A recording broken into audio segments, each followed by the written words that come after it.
Okay, so 2 weeks later, and I am fully back. I was busy and I was fighting a sickness that I still don't know what the hell it was, but this video is the most overdue video on this channel, and I'm just gonna go ahead and do it.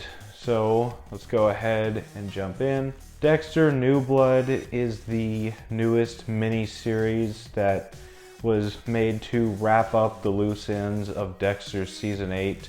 It was released last year, finished earlier this year, starring Michael C. Hall once again.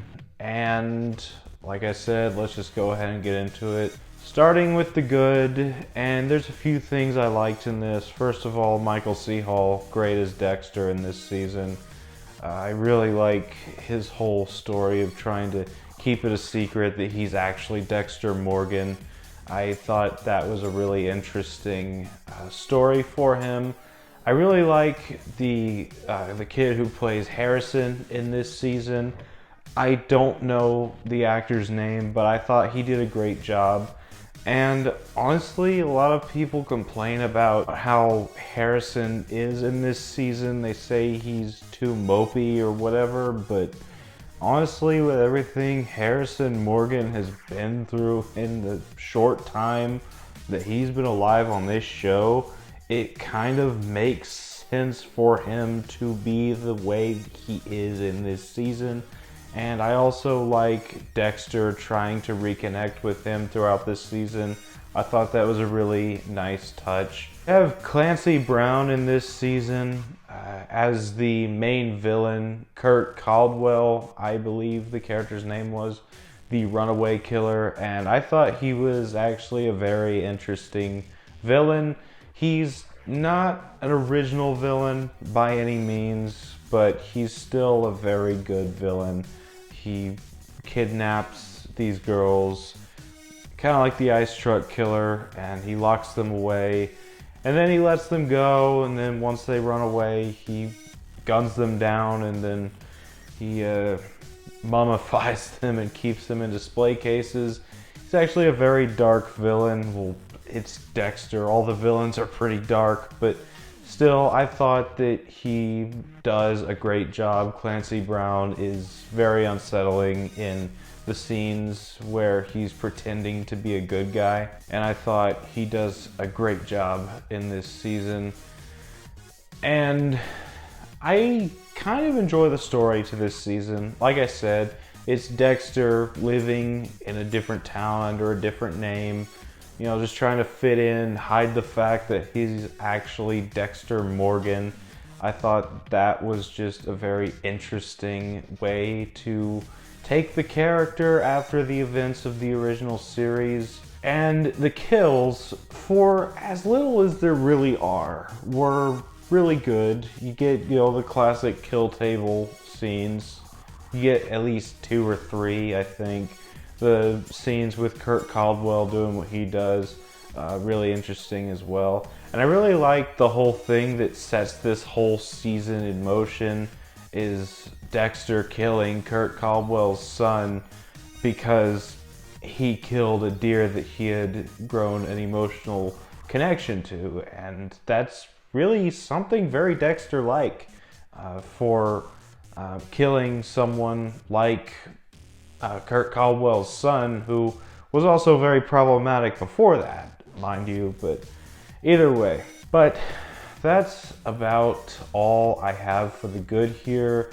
Let's move on to the bad, and there's a bit that I don't like in this season. First of all, I love Deborah Morgan, and I love Jennifer Carpenter, but the inclusion of her character in this season really felt empty.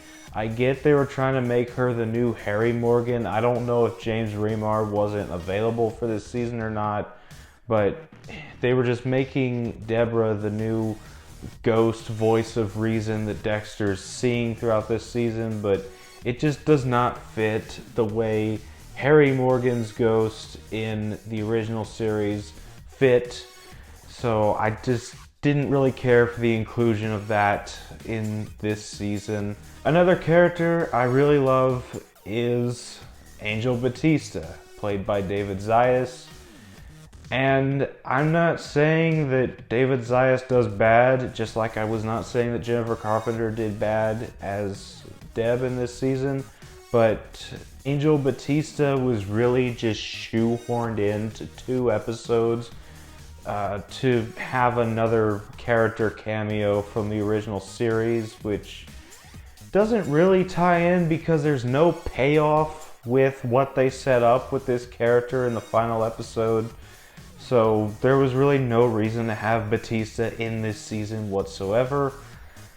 And also, another character inclusion was the flashback inclusion of John Lithgow as the Trinity Killer. And if you have seen my season 4 review for Dexter, you know how highly I think of John Lithgow's Trinity Killer. He's easily the best villain in Dexter and probably in TV history.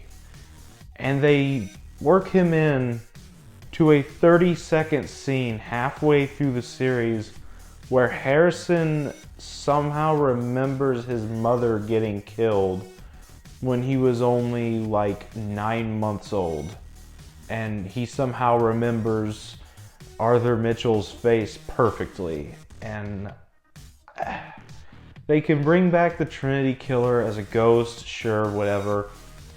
But bringing him back for a scene like that honestly just kind of felt like a disrespect to the character.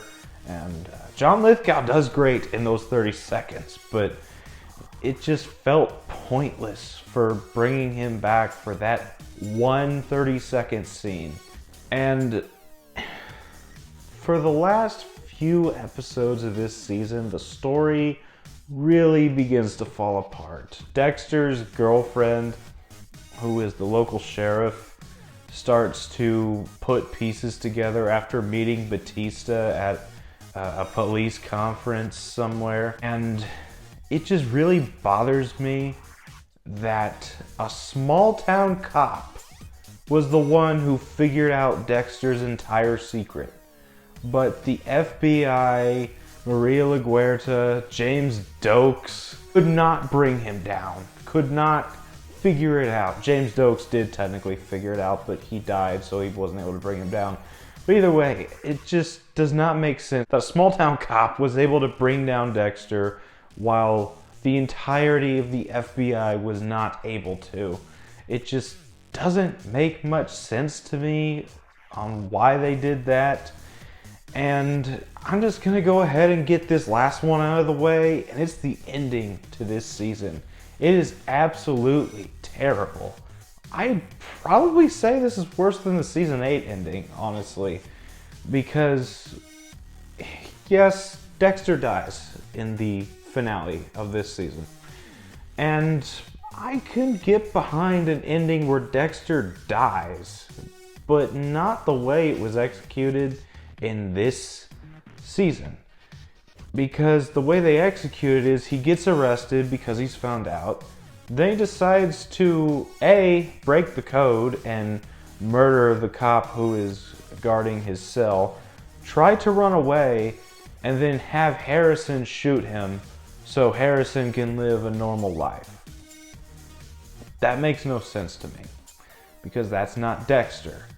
Dexter, from the original series and the beginning of this series, would be the type to willingly go and let himself get arrested once he's fully found out, and eventually take whatever punishment is necessary. That's what he was about to do in season 2 before, Lila West decided to kill James Dokes, so he got a clean slate. And honestly, and the creator of Dexter himself has said this, it would have been a much better ending with Dexter on the executioner table, about to get the lethal injection or whatever, and he looks out into the spectators, and instead of, normal audience, he sees the ghosts of the people he's killed. Arthur Mitchell, Miguel Prado, Brian Moser, characters like that. But instead, we get this forced, half-assed ending. But also, this season was 2 episodes too short. They should have made it the 12 episodes so we could get more of a conclusion. But they decided to rush everything in the last 10 minutes of the final episode, and it really just feels like a slap in the face to Dexter fans, and I just cannot get behind it. But I'm gonna go ahead and just move on, get this over with. Final thoughts: Dexter New Blood was a huge mixed bag, and honestly should have been way better with how long they had to think up this season. But in the end, Dexter New Blood, very disappointing. Not as horrible as season 8, but it's nowhere near the highs of the first 4 seasons, and I can only give it a 6 out of 10. That was my thoughts on Dexter New Blood. Have you seen it? What did you think about it? Let me know down in the comments. As always, if you enjoyed this video, don't forget to like, comment, and subscribe, and I will see you all next time.